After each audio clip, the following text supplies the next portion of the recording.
Salut à tous, c'est Loïc, bienvenue sur Tout le Berzing. Alors aujourd'hui je suis à Sant'Agata Bolognese en Italie et regardez, et oui je suis à l'usine Lamborghini et nous allons visiter le musée Lamborghini. Allez c'est parti. Alors déjà j'ai été bien accueilli parce qu'à peine arrivé à Sant'Agata Bolognese je tombe sur une Countach qui sortait de nulle part. Pas de nulle part non, elle sortait de l'usine, je sais pas trop, peut-être du pôle historico. Magnifique, bleu, voilà donc déjà ça met dans l'ambiance. Allez maintenant on va visiter le musée. L'usine Lamborghini, elle est énorme, elle est moins grande que celle de Ferrari. Forcément, c'est pas les mêmes volumes, mais peut-être plus moderne. Regardez déjà, là on a un petit bar là, et on a des test drive. Donc là, tout comme un Maranello, ici on peut louer des Lamborghini. Donc voilà, là on a une Huracan Performante et une Huracan Spider. Alors Sant'Agata Bolognese, c'est pas tout à fait comme Maranello où là vraiment on voit que la ville vit autour de Ferrari. Il y a des Ferrari qui passent sans arrêt, il y a des carrosseries qui passent sur des panneuses, enfin voilà, ça n'arrête pas. Ici c'est beaucoup plus calme, je vois pas de Lamborghini vraiment qui traîne partout. Là on va quand même aller faire un tour autour de l'usine pour voir si on peut apercevoir des voitures sympas des fois. Voilà, bon là c'est pas grand chose mais on a une Huracan Spider. Et après des fois entre les bâtiments, je me rappelle que la dernière fois, j'avais vu une Aventador par exemple, plusieurs même, notamment le long là. Alors j'adore parce qu'en arrivant à Sant'Agata Bolognese, donc il y a le panneau Sant'Agata Bolognese, et en dessous c'est marqué la Città della Lamborghini. Donc voilà, le musée il est là, il est à côté de l'usine, enfin dans l'enceinte de l'usine même. Donc on va rentrer, alors j'ai des chaussures Ferrari, j'ai un peu peur de me faire jeter, mais bon on va voir. Non, l'année dernière j'étais venu, enfin non pas l'année dernière, en 2020 j'étais venu, le musée était fermé pour travaux, et je suis quand même, en fait il ouvrait le lendemain, je le savais, hein, mais j'ai dit on sait jamais, moi dans mon planning je pouvais pas changer, j'étais obligé de venir ce jour-là, enfin je pouvais pas repousser d'une journée en fait, et j'étais rentré ici et j'étais en full Ferrari, dans l'usine, demander si au cas où, par le pur hasard, le musée serait ouvert un jour plus tôt, mais non. Et je m'étais pas fait jeter. Hein. Allez, on va visiter ce musée, j'ai hâte. Alors sur le parking de Lamborghini, on a une Aston Martin. Voilà.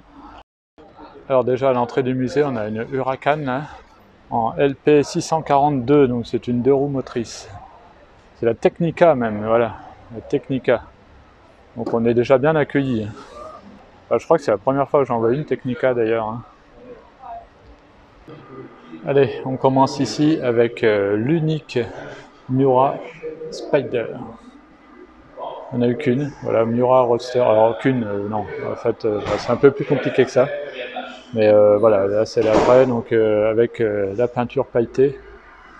Et le moteur, regardez, qui est assez spécial. Hein. C'est un V12 bien sûr, mais en position transversale. Regardez l'intérieur.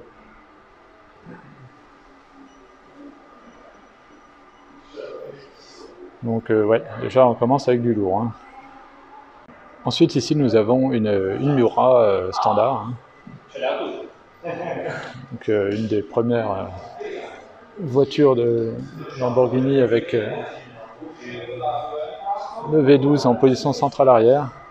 C'est une Miura SV qui avait fait des criers d'ailleurs à l'époque. Hein. Enzo Ferrari ça le faisait bien rire et finalement après il a fait la même chose, il s'est rendu compte que c'était efficace. Donc on peut voir qu'elle est dessinée par Bertone, par Marcello Gandini d'ailleurs exactement, hein, qui a dessiné beaucoup de Lamborghini. Voilà, si je dis Ferrari ici, je vais me faire zigouiller. Bon.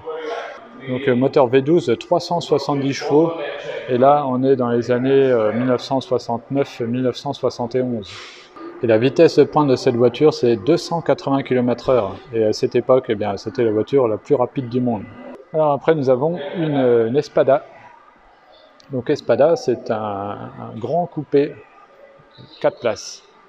Donc de tourisme, grand tourisme, avec le même moteur que sur la Miura, donc le V12 qu'on retrouve ici. Alors le design il est un peu spécial, je vous l'accorde, hein, mais bon en même temps il fallait mettre donc le V12 en position avant, l'intérieur qui est absolument magnifique, et c'est 4 vraies places quoi. Apparemment il y a de la place pour les jambes derrière, plus un grand coffre, donc du coup forcément ça fait un design un peu spécial.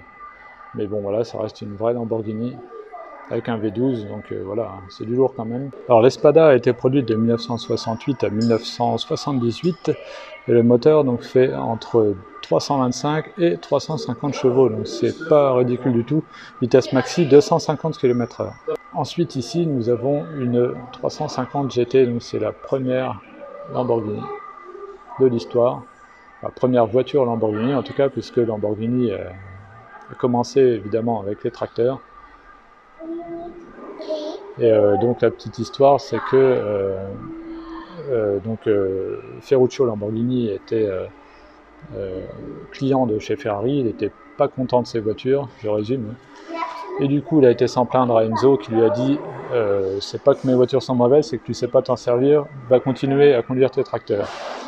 Et du coup, vu que Ferruccio Lamborghini avait à peu près le même caractère qu'Enzo, c'est-à-dire un mauvais caractère, il a dit attends, le vieux là, il m'agace, du coup je vais construire moi-même mes voitures, et du coup voilà, est apparu la 350 GT, avec donc un V12 en position avant, et du coup apparemment c'était plus fiable, etc. Bon, pas dans les débuts, parce que bon, fallait le temps quand même de se faire la main. Donc elle est équipée d'un V12 de 280 chevaux, et vitesse de pointe 250 km/h. Donc là on est en 1964-1966. Alors ici nous avons le LM002, donc c'est le 4x4 Lamborghini. Donc en fait Lamborghini avait répondu à un appel d'offres pour le militaire, donc ils avaient sorti ce LM002, et finalement c'est Hummer qui avait gagné, hein. C'était pour militaire américain. Et donc voilà, est sorti ce LM002. Donc aujourd'hui bon, on connaît le Urus, hein.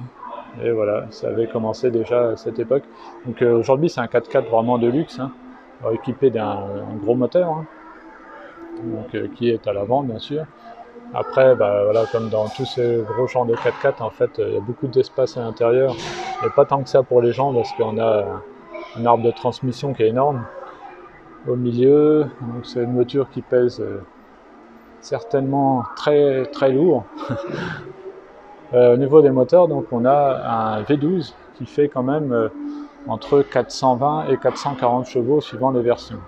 Donc c'est quand même énorme. Celui-ci est en conduite à droite. Marrant. Donc ouais, concurrent du Hummer. Et du coup, quand on sait ça, bah, quand Lamborghini a sorti le Urus, ça a moins choqué les gens par rapport à Ferrari quand ils ont sorti là, donc le Puro Sangue, parce qu'ils avaient déjà sorti donc un SUV avec ce LM002, et vu qu'ils ont fait des tracteurs aussi à la base, forcément ça choque moins. Alors ici on a une véritable tuerie, enfin moi je suis un grand fan, donc c'est une Diablo GT. Alors je suis fan de toutes les Diablo, mais alors la GT là elle est encore plus terrible je trouve. Elle a par exemple une prise d'air là sur l'avant, là sur le capot en plus. Par contre elle a plus ses phares pop-up qu'on a sur les autres Lamborghini. Elle a aussi une prise d'air supplémentaire là sur le toit pour refroidir le V12 qui est en position centrale arrière, donc juste là-dessous. On a un béquet qui là est en carbone. Et l'arrière, voilà, l'arrière il est fou quoi, c'est hyper agressif. Les Diablo, regardez-moi, regarde la largeur et le truc, enfin moi je suis... La Diablo c'est vraiment une de mes voitures préférées, hein. Clairement, et même parmi toutes celles que j'ai pu essayer, j'ai pu l'essayer qu'en passager, la Diablo, et c'est une de celles que j'ai préférées parce qu'on a un mélange de, à la fois de... Enfin c'est une voiture ancienne, hein, c'est du hardcore, voilà, c'est conduite à l'ancienne, on le ressent même en passager, mais par contre on a des perfs actuels quoi. Donc c'est un truc de malade. C'est un truc de malade, regardez ces jantes là, enfin, cette voiture, moi je... À l'intérieur, là on peut pas le voir, mais c'est un truc de fou quoi. Donc ouais, gros fan de celle-ci. Alors quand je vous dis qu'elle est puissante, elle fait 575 chevaux. Donc imaginez dans les années 90, début 2000, là c'est énorme. Ici nous avons donc un V12 Lamborghini. Donc voilà, V12 de la Miura, un V12 de Miura. Bon, de toute façon chez Lamborghini ça a toujours été la même base, qui a évolué au fil du temps jusqu'à récemment je crois, où ça a changé à partir de l'Aventador. Je crois que c'est plus vraiment le même V12. Donc celui-ci c'est un 4 litres avec 2 soupapes par cylindre. Et donc il fait 350 chevaux. Voilà, maintenant on est à l'étage. Et là il y a des voitures un peu plus modernes, enfin pas que d'ailleurs. Donc là on commence avec cette Gallardo Performante, c'est en Spider. Et on a aussi des concepts, avec ici le Concept S, donc, de 2010, équipé d'un V10 de 500 chevaux. Donc voilà, c'est un peu comme une Gallardo Roadster, on va dire. Donc voilà, là, on a 2 places ici, séparées par une barre, là, enfin je sais pas comment on peut appeler ça exactement. Donc cette voiture est restée qu'à l'état de concept. Elle n'a pas été commercialisée, donc c'est la seule. Alors ensuite nous avons un autre concept car ici, donc c'est l'Astérion, si ça se prononce comme ça, équipé d'un V10 5 litres 2, avec une puissance de 910 chevaux là par contre, ça rigole plus. Et ce concept, c'est comme si c'était une voiture, un coupé 4 places, je crois, si je dis pas de bêtises, on voit pas bien. Avec le moteur, donc le V10, ici en position centrale arrière. Donc, voilà, très joli concept. Ici nous avons une Huracan version challenge, enfin version course. Je pense qu'on peut l'appeler Trofeo, enfin GTO même apparemment. Une Reventon. Donc Reventon en fait c'est la base d'une Murcielago qui a été un peu modifiée façon avion de chasse. C'est le truc qui m'avait marqué à l'époque, il avait d'ailleurs sorti comme ça. C'était un peu furtif, d'ailleurs on a une peinture mate, ce qui était pas très courant à l'époque. Et on retrouve dans cette Reventon des traits qu'on retrouve ensuite sur la Ventador. Donc voilà, une voiture très agressive, très peu d'exemplaires puisqu'il n'y en a eu que 20 produites. Donc voilà. Alors, il y en a eu aussi en cabriolet. Donc le moteur c'est un V12 évidemment, donc c'est un 6,5 litres de 650 chevaux.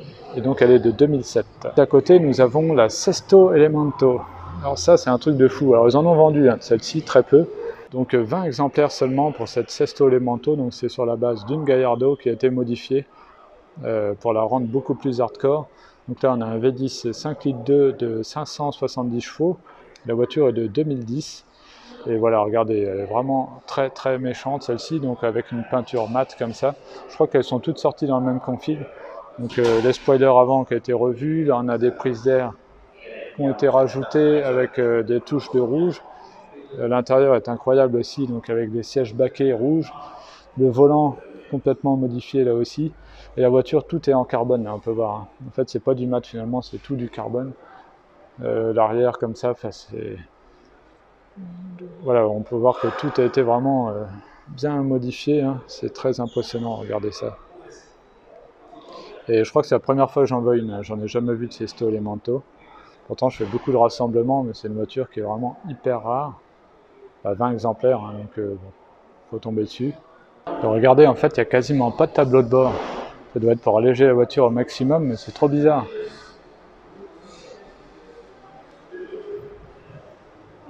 Ensuite ici nous avons la Veneno.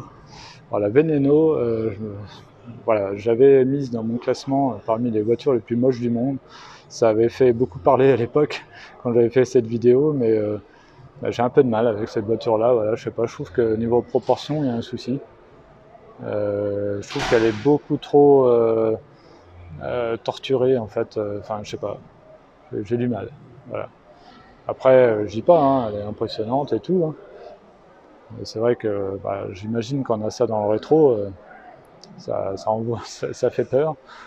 Voilà, on a plein de détails sympas quand même, avec la petite bande là, italienne. Et l'arrière qui est assez proéminent, avec cet aileron aussi là qui est énorme. Mais je préfère largement par exemple une SVJ, Aventador SVJ. Mais sinon voilà, on va la regarder quand même en détail parce que regardez, on a plusieurs positions déjà pour l'aileron. Après voilà, la grande arête qui est vraiment sympa. Bon, c'est vrai que voilà, l'arrière est hyper agressif, mais c'est vraiment très très torturé aussi. Après on a des prises d'air un peu partout, donc LP 754, donc c'est une 4 roues motrices 750 chevaux, Et ouais, je trouve que, je sais pas, il y a un problème dans les proportions. Voilà, après on a des prises d'air un peu partout, l'aérodynamisme a vraiment été travaillé à mort. Donc je suis quand même content d'avoir une, hein, c'est pas parce que j'aime pas le design. Hein. Donc elle est de 2014, elle est équipée d'un V12 6,5 litres de 750 chevaux. Et il n'y a eu que 3 exemplaires de construits. Donc une voiture hyper rare. Et il y a eu 9 Roadster. Voilà, donc la version coupée est beaucoup plus rare que la version Roadster. Et je crois que c'est la première fois, non j'en ai peut-être déjà vu, je ne sais plus. Ensuite ici nous avons la Centenario. Alors, Centenario, donc centenaire, pour fêter le centenaire de Ferruccio Lamborghini. Hein. Donc équipée d'un V12 de 770 chevaux. Et là aussi une version ultra limitée puisqu'il y a eu 20 coupés et 20 Roadster. Voilà, donc une voiture vraiment très sympa celle-ci avec des touches de jaune. Donc là on a un spoiler avant qui est un peu plus agressif. La petite ligne jaune là, qui traverse comme ça, c'est sympa. Avec marqué ici Centenario et le drapeau italien.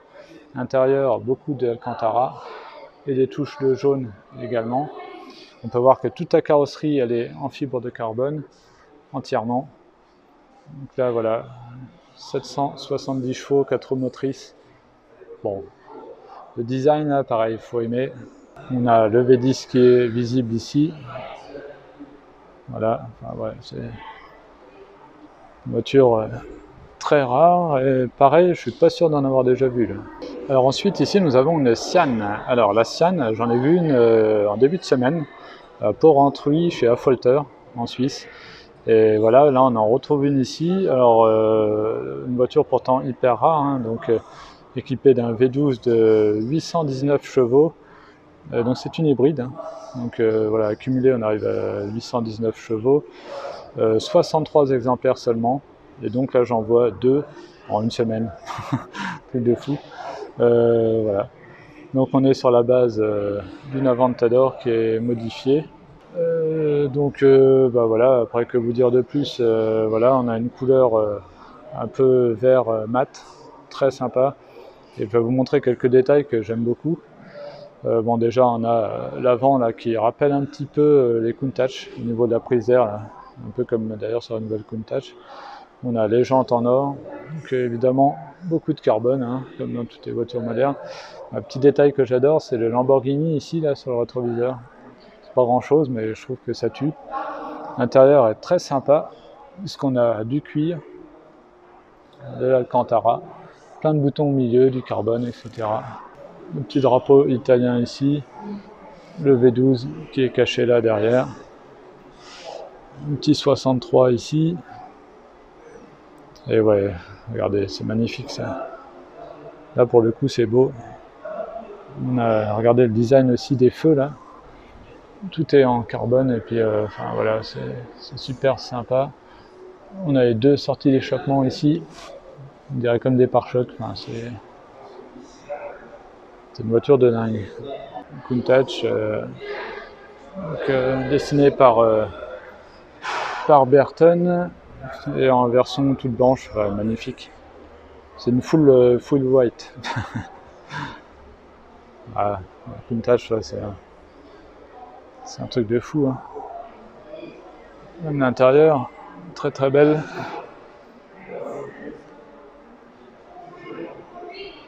Et donc, elle est équipée d'un V12 4 litres évidemment. Elle a été produite entre celle-ci, en tout cas, entre 1974 et 1978. 375 chevaux à l'époque quand même. Hein. Donc ouais, pour l'époque, c'était énorme. Et 315 km/h. Donc pareil, à l'époque, il y avait très peu de voitures qui dépassaient les 300 km/h. Donc celle-ci, c'est une LP400. Voilà. Regardez-moi ce cul là. Ah, puis la largeur des pneus, c'est énorme. Ouais, j'adore vraiment cette voiture. Et on revient dans du plus moderne ici avec une Aventador. C'est une LP 784 Ultimae. Donc c'est censé être la dernière Aventador. Donc c'est une série limitée à 350 exemplaires avec une peinture mate Très sympa. On a un petit drapeau italien ici. L'arrière il est un petit peu différent pour cet Aventador Ultimae. Donc là on n'a pas la grosse sortie centrale, on a deux sorties d'échappement. Après bien sûr donc on a le V12 ici, tout entouré de carbone. Ensuite ici nous avons une Murcielago SV, donc là c'est pareil, c'est du lourd. Une Murcielago SV, donc la version hardcore de la Murcielago. Et elle aussi a été faite en exemplaire limité, puisqu'il n'y en a eu que 350. Donc elle est équipée d'un V12 6,5 litres de 670 chevaux. Donc voilà, une voiture très rare. Une Diablo. Donc voilà, les Diablo comme j'adore. Alors j'espère que vous m'entendez bien parce qu'il y a un simulateur à côté, ça fait pas mal de bruit. Alors c'est agréable hein, comme bruit, hein, c'est le moteur Lamborghini, mais bon. Donc ça c'est la Diablo de base. Alors celle-ci, c'est celle que je convoitais, mais voilà, le rêve s'éloigne un peu parce que les prix s'envolent un petit peu là sur les Diablo, malheureusement pour moi. Mais ouais, c'est vraiment une voiture que j'adorerais, enfin, c'est le rêve ultime vraiment d'avoir ça, quoi. Une Diablo, encore plus qu'une Murcielago. Je trouve ça énorme. En plus, très joli config là en jaune intérieur noir avec le béquet là, c'est superbe. Et ici, pour finir, nous avons la nouvelle Coupe Touch, voilà, qui s'inspire un petit peu de l'ancienne. Donc c'est sur base d'une Aventador. Et après, ils ont modifié le design pour que ça ressemble à une Countach en néo-rétro. Donc là, on peut voir hein, que l'arrière, ça reprend un petit peu. Hein. On a donc 4 sorties d'échappement. Alors celle-ci, c'est une maquette, c'est pas une vraie. Hein. On voit que les pots d'échappement sont bouchés. À l'intérieur, elle doit être elle est vide. Mais voilà, ça donne une idée du design. Alors pareil, pour Antwi, là, chez Affolter, j'en ai vu 3 pour une voiture très rare. Hein. C'est vraiment top. Donc voilà, alors après certains ont décrié quand même le design de cette voiture. Enfin, là moi je trouve que d'ici ça serait presque à s'y méprendre. Hein. Ça ressemble quand même pas mal à une Countach. Alors moi je trouve ça cool qu'ils aient sorti ça, ça ne me dérange pas. Donc voilà, on peut voir qu'ici on a un simulateur de conduite, voilà Lamborghini.